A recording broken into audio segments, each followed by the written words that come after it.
Hey guys, working underneath the car today. As you can see, something's missing. Got the drive shaft and transmission out. This is my next project. We are changing the transmission. I told you guys about this, that I was doing it. Here's the one that just came out. Decent turbo 400 shift kit. Worked pretty good. Time to upgrade. Added that button in that car for a reason. Here it is, right here. Another turbo 400, exact same transmission case coming out. We're going back in. That's the reason I'm changing it. I've showed you guys this before. That's the transbrake solenoid. So when I've got the car locked in first gear, I press on that button that activates my two-step, and these two wires pushes that in.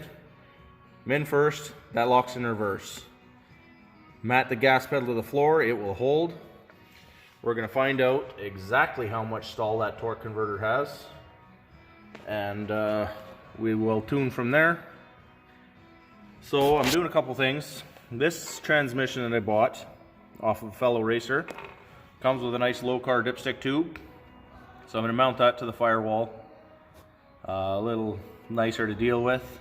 The other thing I'm doing is I'm making my transmission breather hose fairly long.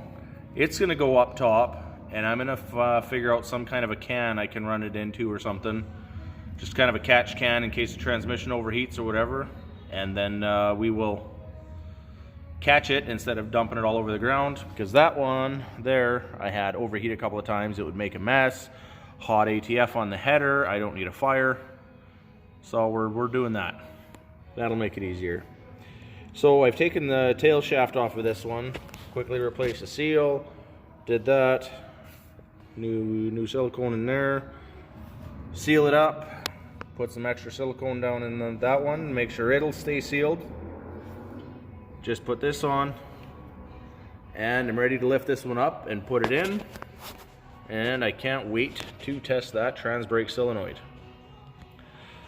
So that should be fun. That will also take over all reverse function.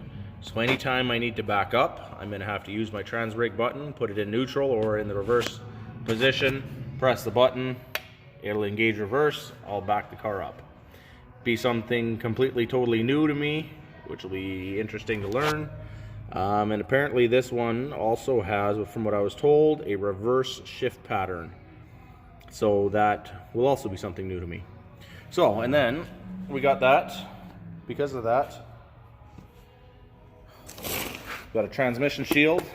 I told you guys about this one before. CSR Performance Products, carbon fiber, so it's extremely lightweight. It cost a pretty penny. It's good for 5 years. So, but I've told you guys the benefits about this. Flex plate shield, transmission shield in one. It's not a blanket that's going to overheat the transmission, all that kind of good stuff. If you watched the previous video, I went over all this. Alright, so time to get that bad boy back up onto the transmission jack and put the torque converter in it and slowly start getting things in place. Alright, we will do that, and I will show you guys a little bit more. Okay, we put the torque converter in. As you can see, it's not a huge torque converter in this one. I think it's around 9 inches in diameter. One thing you got to keep in mind when you're putting a torque converter in is it should not sit flush with the bell housing. It should go in 3 clunks. Sometimes they're a little bit tough. You got to rotate it, you got to goof around. But you can see the gap between the bell housing and the torque converter. It's a good sized gap. It is 2 fingers, so it's an inch, a little over. You got to make room for the flex plate because it sits inside there too, and all that kind of stuff. So make sure this goes in all the way. Otherwise, when you bolt everything up, you're going to break your transmission pump and all that kind of fun stuff and just destroy everything. Don't do that. It would suck. So make sure you do that, get it in all the way, and well, I'm going to keep going. All right, we got everything back together now. Got a nice big 3-inch custom drive shaft, got made by our local drive shaft shop here. Big U-joints in it, big 1-ton style U-joints, 4150 series. Transmission's in, I got it all wired up, got the, pretty hard to see, there's not much light in here. There we go, you can see how well that CSR transmission shield fits. Nice and tight to the transmission. You can still get airflow and stuff through, which is nice. It's not going to overheat anything. It was a little bit of a pain to get the bolts to lined up because my bolts are a little bit bigger than what a normal small block Chevy would take. 10 mil versus 3/8, so it's not a huge difference, but there's a slight size difference.